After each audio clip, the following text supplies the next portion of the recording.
ഒരു വാർത്താ സമ്മേളനത്തിൽ മുഖ്യമന്ത്രി വി.ഡി. സതീശൻ ചോദിച്ച ചോദ്യമുണ്ട്. ആ ചോദ്യം മാധ്യമപ്രവർത്തകരോടാണ്, കേരളത്തിലെ ജനങ്ങളോടാണ്, അതോടൊപ്പം തന്നെ വിശേഷിച്ച് പ്രതിപക്ഷത്തോടാണ്. അദ്ദേഹം ചോദിച്ചത് ഇവിടെ എന്തൊക്കെയാണ് നടക്കുന്നത് എന്നാണ്.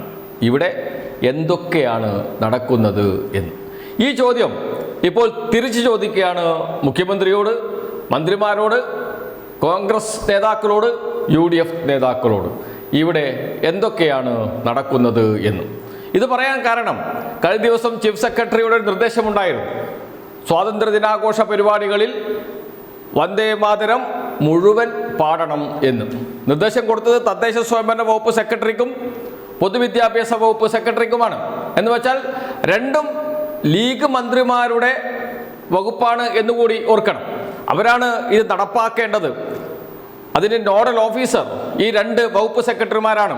എന്ന് വെച്ചാൽ മുസ്ലിം ലീഗിൻ്റെ മന്ത്രിമാരുടെ കീഴിലുള്ള രണ്ട് ഉദ്യോഗസ്ഥരാണ് ഇത് നടപ്പാക്കേണ്ടത്. സ്വാഭാവികമായും പ്രതിഷേധമുയർന്നപ്പോൾ വിദ്യാഭ്യാസ വകുപ്പ് മന്ത്രി N. ഷംസുദ്ദീനോട് മാധ്യമപ്രവർത്തകർ ചോദിച്ചു, ഇങ്ങനെ ഒരു നിർദ്ദേശം പോയിട്ടുണ്ടല്ലോ എന്ന്. അപ്പോൾ പറയുന്നത് അത് ഗവർണറുടെ ഓഫീസിൽ നിന്ന് വന്നതാണ്, അതുകൊണ്ട് അതിനെ നിരാകരിക്കാൻ കഴിയില്ല, ആ നിർദ്ദേശം താഴേക്ക് കൈമാറി എന്നേ ഉള്ളൂ. പറയുന്നത് കേരളത്തിൻ്റെ വിദ്യാഭ്യാസ വകുപ്പ് മന്ത്രിയാണ്, മുസ്ലിം ലീഗിൻ്റെ നേതാവാണ് N. ഷംസുദ്ദീൻ. ഇന്നിതാ ഗവർണറുടെ ലോക് ഭവൻ്റെ പ്രസ്താവന വന്നിട്ടുണ്ട്. ഞങ്ങൾ അറിഞ്ഞിട്ടേയില്ല ഇക്കാര്യമെന്ന്, ഞങ്ങൾ അത്തരമൊരു നിർദ്ദേശം സർക്കാരിന് നൽകിയിട്ടില്ല എന്ന്. വന്ദേ മാതരം മുഴുവൻ സ്വാതന്ത്ര്യ ദിനാഘോഷ പരിപാടിയിൽ പാടണമെന്ന നിർദ്ദേശം സംസ്ഥാന സർക്കാരിന് ലോക് ഭവൻ നൽകിയിട്ടില്ല, ഗവർണർ നൽകിയിട്ടില്ല. പിന്നെ എന്തിനാണ് ഗവർണറുടെ തലയിലിട്ട് രക്ഷപ്പെടാൻ ശ്രമിച്ചത് മുസ്ലിം ലീഗിൻ്റെ മന്ത്രി? മുസ്ലിം ലീഗിൻ്റെ നേതാക്കൾ മറുപടി പറയണം. അതുകൊണ്ടാണ് ചോദിക്കുന്നത് ഇവിടെ എന്തൊക്കെയാണ് നടക്കുന്നത് എന്ന്, ആരാണ് ഇതൊക്കെ ചെയ്യുന്നത് എന്ന്. ഇതേക്കുറിച്ച് ആഭ്യന്തര വകുപ്പ് മന്ത്രി രമേശ് ചെന്നിത്തലയോട് മാധ്യമപ്രവർത്തകർ ചോദിച്ചു.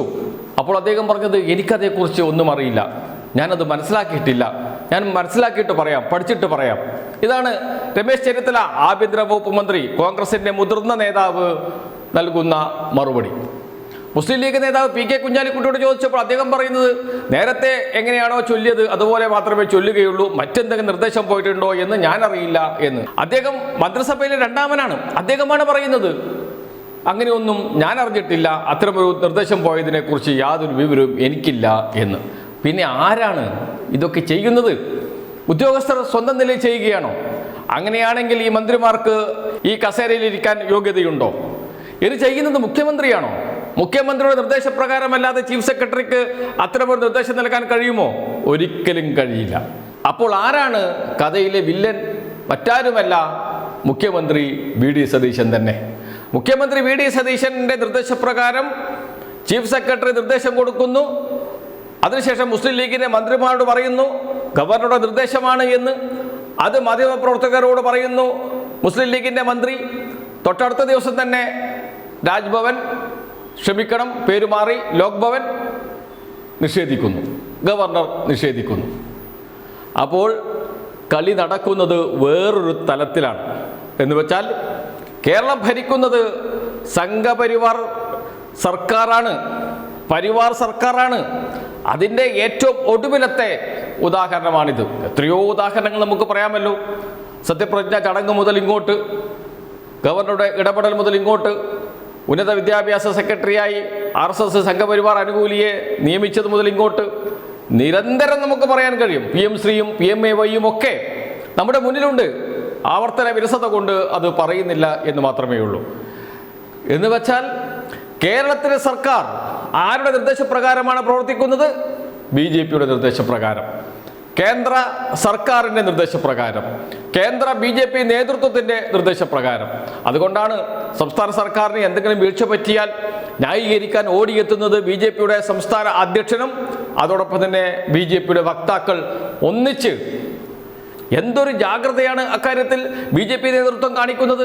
കാരണം അവരുടെ സർക്കാരാണ്, അവർ പറയുന്നത് അനുസരിച്ച് ഭരിക്കുന്ന സർക്കാരാണ്. ആ സർക്കാരിനെ സംരക്ഷിക്കാനുള്ള ഉത്തരവാദിത്വം BJPക്കുണ്ട്. അതവർ ഭംഗിയായി നിറവേറ്റുന്നുമുണ്ട്. അവർ സർക്കാരിൻ്റെ പ്രവർത്തനങ്ങളെ ശ്ലാഘിച്ചുകൊണ്ട് പിന്തുണച്ചുകൊണ്ട് രംഗത്ത് വരികയും ചെയ്യുന്നുണ്ട്.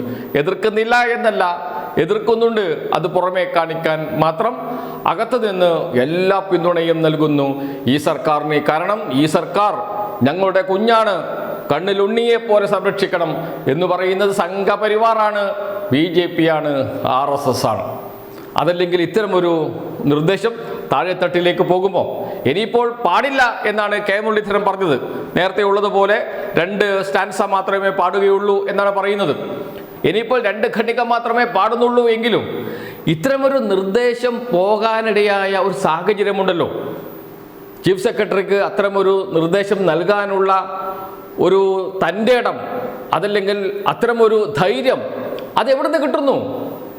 ഒരു ഉദ്യോഗസ്ഥ പ്രമുഖന് അത്തരമൊരു ധൈര്യം ലഭിക്കുമോ? രാഷ്ട്രീയ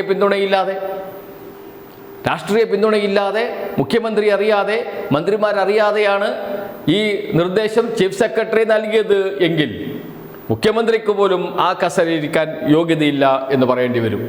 കാരണം ഉദ്യോഗസ്ഥരുടെ ഭാഗത്തൂടെ മുന്നോട്ട് പോകുന്നു.